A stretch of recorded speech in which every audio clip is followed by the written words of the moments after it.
way too long, man. We can say this, it's been years since we've even seen Yeah, each other. and it's been your fault. Your fault. No, you cannot blame me on that. I'm not the one who moved to Florida, correct? Well, I'm only here 6 months of the year. You know, Oh, yeah, right. And then the rest of it is you're on the road. So don't go, it's your fault. I was just looking at pictures the other day of you, me, and my dad who passed away shortly after that picture was taken, right? And we've had some good times together over the years, going to the Argos game, Yeah. getting And to of course, that was great when you introduced me. you helping me win was it Canada's what the heck was it again? Oh my gosh. Media Idol. That was it. With I your still, I still got that. I still got all the things we did together. It's buried somewhere. I have so much film. I have to dig it out. well, it was you that did it, man. But even more than that, though, growing up, listening to Helix, the music back in the 80s. I mean, you're always a staple point in some point in my life. So it's crazy to think that you're, one of my closest friends. And the fact that you have a hottie wife who is one of the originals at the Hard Rock Cafe in London. I mean, how can life be any better? She served everybody, when she worked there. She served Tony Curtis, Joan Rivers and her husband when he was alive, all sorts of rock people, Muhammad Ali. Um, and she was a rock and roll gal. And I think that our marriage has survived for, I think it's almost 33 years now because uh, we are rock and roll people. And I don't think too many people could live with me and vice versa because of the way we are. Yeah, no, I completely understand that, man. But it has always been an amazing time. Look, before we get into some of the things that we want to talk about, Yeah. how has it been for you making the switch from London, from the Purple Castle that I loved visiting, to being in Florida, where there, a lot of crazy people, but it's hot and it's warm. How's the switch been for you, man? Well, first off, we only live down here 6 months a year. I keep You saying keep that. saying that 6 months. The new place we got, actually, it was a house we already owned, but was right across from Planet Helix, across what they call a fire lane, where they Yeah. used to have the old horse drawn fire engines, right, go down these lanes. So every morning when I wake up back home in London, now I can look right across the alley and there's Planet Helix. And the two gentlemen that bought it really spruced it up and made it look nice. So it looks great. So I have no fear that they're destroying the place. As for living down here, we started coming down here because Linda had problems breathing. And initially, we just rented because we had a dog and a cat who are like our dog and who are like our daughter and son kind of thing. And so we started renting down here, and then those people were going to move down, so we bought a place, and we're quite happy living down here. I like the sun. I tell people, and they think I'm joking, but I froze when I was younger, literally, and I want to be warm in my older years. When I was young, I slept with my two brothers in one bed. The upstairs was so cold, we used to get up in the morning and we'd draw pictures with our fingernails on the inside of the window. Remember those days. I remember those days. We lived in an old farmhouse, and I remember the septic tank in the winter was too close to the top of the ground, so it would freeze. So we'd have to go to the bathroom in a galvanized pail at the end of the hallway. So you can imagine getting up in the middle of the night, it'd be freezing cold, going down the hallway and going on this galvanized pail. And the thing I always remember about that galvanized pail was where the handles went in those two little metal things, so you couldn't really sit down. You know what I'm saying? Anyway, Yeah, but it's cold. because it was cold, but because we are in the cold season, we are in the holiday season, the Christmas season. What was it like for you growing up? What was Christmas like for you growing up? It was a really special time. I started singing songs. So when I put out the Christmas album, it wasn't a cash grab or nothing like that. It was a sincere. I sincerely love Christmas, and it used to be a huge event at Planet Helix. Linda would have five Christmas trees. There'd be one in the front and Yep, one in the back, a couple yep. downstairs, one upstairs, a couple outside. And we'd have these huge parties. And our parties, you always had to dress formal. And it was surprising how many people would show up in suits and stuff, and they loved putting on suits. It was an excuse for women to get all dolled up and the guys to wear suits, and there were great parties, and everybody always had a good time. A lot of those people aren't even around anymore, and but Christmas time, yeah, a special time for us. And now that we're down here, Linda's got this place. She spent a month literally decorating it for Christmas. Only Christmas down here, we celebrate Florida style. We get, for instance, we have everybody's got golf carts, right? So we have this huge train of say 60 golf carts, and everybody's caroling on it, right? Only the bad part is, the person at the front singing, and the person at the back's like a verse behind, but so it's you get that Doppler effect. So. Oh my goodness. Well, here's one of the other reasons why we're talking about Christmas, because you, I could say, was probably one of the first rockers who realized when it came to the holiday and Christmas season that there was never really any true rock songs dedicated to the Christmas season. I mean, we had the old 50s stuff and maybe a couple of things in the 60s, but never anything where it's hard rock. You came up with an idea. Talk about it, because that's what we want to talk about. One of the things we want to talk about is this great music you released a little while ago. Well, it wasn't actually, I can't take credit for the idea. The idea actually came from Gordy Prague, who I've written quite a few songs with. And Gordon now works for a company called Sing with Harry Hess. Gordon came up with the idea for the Christmas album. And I think he kind of got it too from Bob Reed, who was Bob Noxious in London, Ontario. And I also was talking at the same time to Mitch from Brave Words Bloody Knuckles. And Mitch, I can't remember his last name, I'm having a brain fart right now. Mitch turned me on to the fact that Twisted Sister's Christmas album had gone double platinum, which is like 200,000 units. And that's pretty unheard of. And I thought, I love Christmas. It's a sincere feeling inside. It's not because I'm just trying to do this for a money reason. I think I'm doing it for the right reasons. So let's go do it. So we recorded the album in August. And it was before we wrote All I Want for Christmas Is the Leafs to Win the Cup, which I wrote with Sean Kelly. That came later on, that Christmas song. And we added that to the album, by the way. But we recorded the album in August, and it came out Christmas through Walmart stores all across Canada. And it was a huge success for us. And the funny thing was, when I went to pick up the album, I was $2,000 short for doing the mastering and stuff. And I took the album home. I took the album home, and I picked up the mail at the front door and went and sat down with Linda at the table with the mail. And I started opening up, and the first letter was from my old voice teacher's wife, Barb Johnson. And Ed Johnson, who taught me, was a real positive thinker. He was actually a tenor soloist for Norman Vincent Peale, who wrote The Power of Positive Thinking while he was in New York. And every Sunday he'd have to sit through sermons by Norman Vincent Peale on positive thinking. And so he became a positive thinker. And Ed always used to try to make me a positive thinker. And he'd say, look, don't worry about money. I need money. And they'll just follow the sky. We need money. I'll follow the sky. Anyway, I came in and I said to Linda, look, I'm $2,000 short. And Ed had died about 2 years before this. And the first letter I opened up was from Ed's widow, Barb. And she said, Ed really appreciated everything you did for him. And that's why he'd want you to have this check for $2,000. And the hair stood up on my friggin' arm. And so there you go, ladies and gentlemen, the power of positive thinking, which really is the power of faith.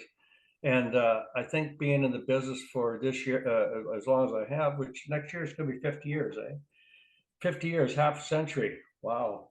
And it's been a lot of faith, maybe a little bit of naivety that's got me this far. But I love what I do. And I advise everyone that's young getting into whatever you're doing in life that make sure you love what you're doing, and don't worry about the money. Money will come eventually if you follow your heart.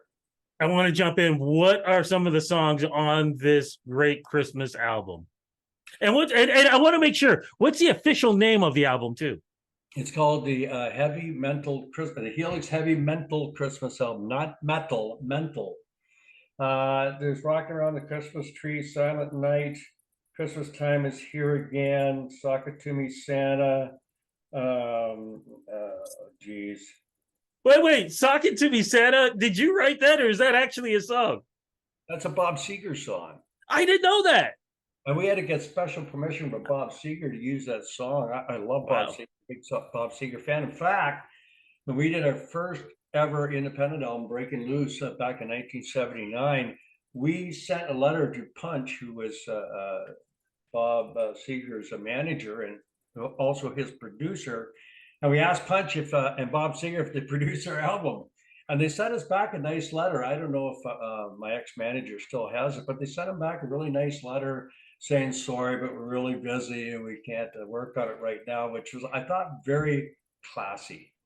Yeah. And you know what?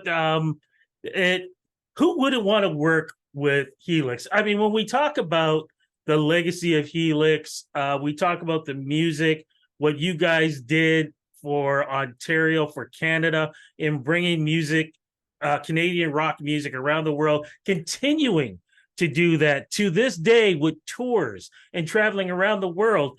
It's funny because I was actually surprised because as we speak, what is it, about maybe a month, 2 months ago, I was on the red carpet for Canada's Walk of Fame, and they were celebrating a lot of the Canadian bands from the 80s, and Glass Tiger, and so many different Yeah, bands. And I was actually thinking about you, going to myself, why isn't Helix here? And I'm hearing, listen to my voice, I'm hearing that there's like people are now starting to turn around and going, wait a minute, why isn't Helix being put on these categories? Why isn't Helix being in the a Hall of Fame for Canadian music? These things are starting to come out. Talk a little bit about that, please. Well, I don't think it's a conscious slight against the band. I just think that we were never really centered in Toronto. A lot of Canadian bands were centered in Toronto. Same with Honeymoon Suite. Why isn't Honeymoon Suite there? Had many hits. And nowadays it's probably the highest paid classic rock act in Canada. They play the States, but we got a date coming up with them in Chicago. Great guys, by the way, John and Gary and the gang. So I think next time around we'll probably be there. Maybe Headpins too. A couple of the other ones. Has Harlequin been nominated yet? Because there's No, another not yet. band. Well, there's a band with look how long took April Wine. So Well, April Wine did get nominated. They're in there now. So, but it is amazing though when you think about your legacy and you think about what you guys have done and continue to do with that amazing voice of yours. What do you think, man? Like you just said it, next year is going to be 50 years. Who would have thunk it? who would have thunk it? And it doesn't seem that long ago that we started, to tell you the truth. Um, and I still feel young. I try to walk 20,000 steps a day. Uh, every time I come down to Florida, each year I try to kind of have a new make Brian better project because I got lots of things to make better. Last year I lost 40 pounds though, and because I had a lot of friends pass away from different things, or people I knew in the music business pass away, and I thought, what's the use of getting old if you're just going to die real quick? So I thought I'm going to take care of my health first, and it's hard because day-to-day things get you off track. But I try to start every day with walking. So I take the dog out. I try to double up sometimes and get my phone, but for the most part, when I'm down here, I walk in the Caloosahatchee Nature Trail, which is beautiful. You're going right through the jungle. It's very peaceful. I try to soak up those jungle vibes, and because we're all just different levels of electricity, aren't we? So. Yeah, no, absolutely. What's going to happen in 2024 with you, my friend? Like I said, I always keep seeing the tours. And by the way, I did do an interview with Honeymoon Suite. Actually, I did it in front of a live crowd, and we did talk about you too, man. So they love you also. But what's going on in 2024 for you, man? Lots going on. It's 40th anniversary of Walking to Razor's Edge, so we might actually go out next year and play, our set will be the entire Razor's Edge album. Have to see if I can sing it all. I think I can.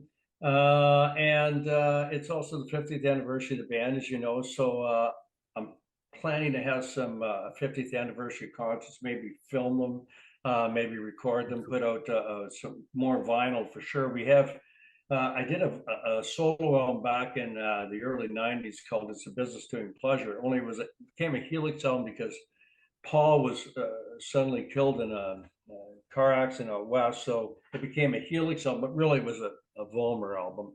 And so I'm re-releasing that under the Vollmer moniker and adding 2 new songs, taking off 2. So that's coming out in January. And then we're going to have more vinyl albums. I got tons of projects I can change over into vinyl. So Cannot wait for that. Look, as we wrap and I'm this writing up, a man. book too. Wait, what was that? And I'm writing a book or 2. Finally. What the hell took you so long? Well, I've been, a couple of years ago, I went and flew across Canada out to BC. I took a couple of cameramen with me, and we interviewed different people, Al Harlow of Prism, and people like that. And it was to write a book called The Golden Age of the Canadian Bar Circuit, which Helix was a large part of. In fact, Helix was the first band to tour through the bars out to the Atlantic and then out to the Pacific. Other bands flew out there, but we actually went week by week by week by week by week out to the coast and back. And we'd be on tour for like 3-4 months back then. That's why none of us have any wives left or girlfriends, because we were always on the road. So I was going to write a book about that, and then I got sidetracked, and now I'm just writing one. And somebody gave me the idea the other day. It was a comedian from BC that's a friend of mine called Peter Hudson. And I said, I'm going to write all these stories and not worry about, anything I'm saying. I'm going to put them in my basement, and someday after I'm dead, somebody will find these stories, right, and find out the real inside scoop. And he said, you should call that book Unfiltered or No Filter. I went, yeah, that's a great title. So I might call it No Filter. I better be in the book, man. You'll get a good write-up. There we go. Look, I'm going to wrap this up. I got to say, man, it has been an honor to be able to call you my friend. You have taught me so much over the years. And I only made it to one Christmas party that you guys had because driving to London, man, I'm sorry, with Toronto, there's no snow. You drive to London, there's a hell of a lot of snow. So it's always a pain, but it's always been a blast. I think the last time I did see you was when you guys had me over when I needed a place to stay to do the Juno Awards. And you guys are like, yeah, come over and stay over. So I will never forget that because Linda got those massive muffins that were like this big. And she would leave it out on the counter. I'm like, this thing's going to feed me all day. You're always welcome in our home. I know, man. And you're always welcome in my heart, too, the both of you. Look, man, congratulations on all your success. Crossing fingers that I get to interview you on being inducted into the Hall of Fame, or at least rock you being in the Songwriters Hall of Fame, because it deserves to be there, too. But either way, man, just thank you for everything that you've done for myself and everything that you have done for Canadian music. Thank you.